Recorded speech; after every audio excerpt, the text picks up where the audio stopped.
If you study in Germany, there are so many things you need to pay attention to. So to make your student life a little bit easier and save you a bunch of money, time and stress, I have 15 quick tips for you to survive as a student in Germany. I'm currently studying in Munich and trust me, every single one is going to help you out here. So number 1, in Germany you have expensive and affordable supermarkets. The cheapest supermarkets in Germany are Aldi, Lidl, Netto and Kaufland. They are called discounters and offer especially cheap prices, but the quality is still quite good. Tip number 2. You can get a lot of money back if you do your taxes as a student in Germany. If you work part-time, you automatically pay social contributions. Or maybe you buy a laptop or books for your studies. By doing a tax return, you get a good amount of money back at the end of the year. Usually it's a couple €100, which is massive for students. There are plenty of easy-to-use software out there. I personally really like TaxFix.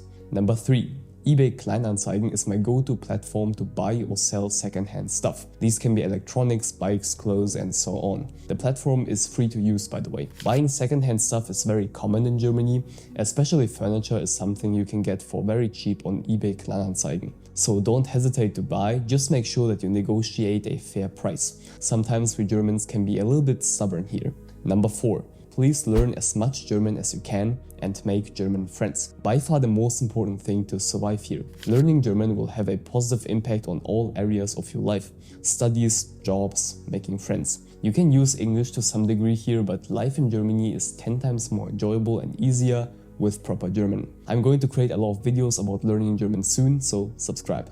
Number 5. Deutsche Bahn. The German train company will disappoint you with cancelled or delayed trains. It happens all the time and eventually it's also going to happen to you. People in Germany value punctuality, but the Deutsche Bahn doesn't. So every time you book a train, be mentally prepared to get disappointed. Complaining about the train system is actually a good topic for small talk in Germany. Number 6. Let's talk about banks. Everybody in Germany needs a bank account, but there are so many options to choose from and they all have different offers. Truth be told, to save you a lot of annoying research, C24 is currently the best bank account in Germany. You get interest on your cash and the features are top tier. I also have a detailed video on my channel about the best bank accounts in Germany. Next one, number 7. The best drugstores in Germany are DM, Müller and Rossmann. This is where you get your shampoos, deodorants and so on. Nothing more to say, let's move on to tip number 8. If you want to eat very affordable food as a student, go to your university's cafeteria. They are called Mensa in Germany. The university knows that we students are broke and you get a good lunch for 2 to 3 euros. It's not a 5-star restaurant experience, but it gets the job done and you've eaten a proper meal. By the way, in most cities you can use other universities' Mensas as well. You usually pay with your university ID card, which works as a prepaid card, and you can charge it with cash at special vending machines in the university. Next, number 9. Don't forget to pay the semester contribution to your university every semester. This one is called der Semesterbeitrag.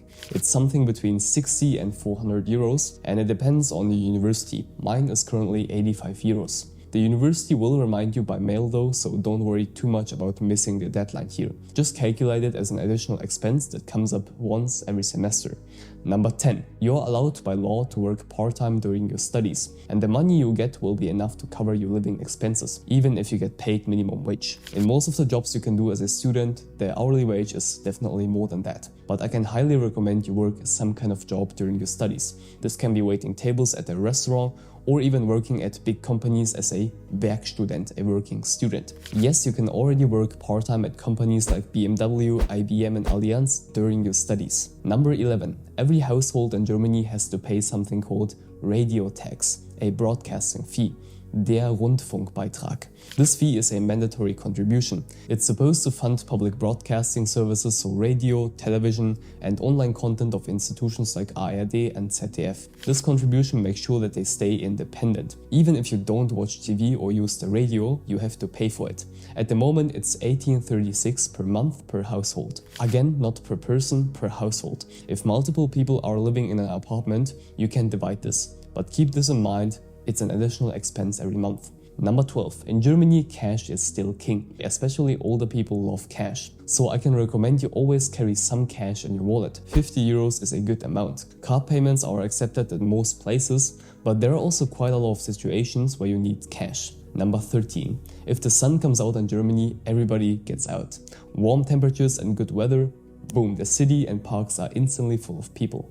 The whole mood in the country changes when the summer comes. In winter, the weather is dark and cold, so everyone is low-key depressed. One thing that is really beautiful in the winter is the Christmas markets. They are people's only hope for survival. And maybe the snow, but not this kind of snow, this snow. But be prepared for the seasons in Germany. Number 14. Gyms in Germany cost around 24 euros per month. This is a popular hobby here, and the affordable ones are McFit, FitX and FitStar. Chances are that your university also has sports programs and facilities that you can use for a very affordable price. Tennis, badminton, martial arts. Make sure you take advantage of them. This is called Hochschulsport. Tip number 15. This is an important one. Bureaucracy in Germany. Everybody hates paperwork, but it's just part of life here. Most bureaucratic processes are very slow in Germany, and you need to be prepared to get a lot of important documents by post. So make sure that you regularly check your postbox. Digitalization is still very poor in Germany, but things are slowly but surely changing for the better. Don't forget to check out the resources in the video description and join our huge Discord community. Love you and stay focused.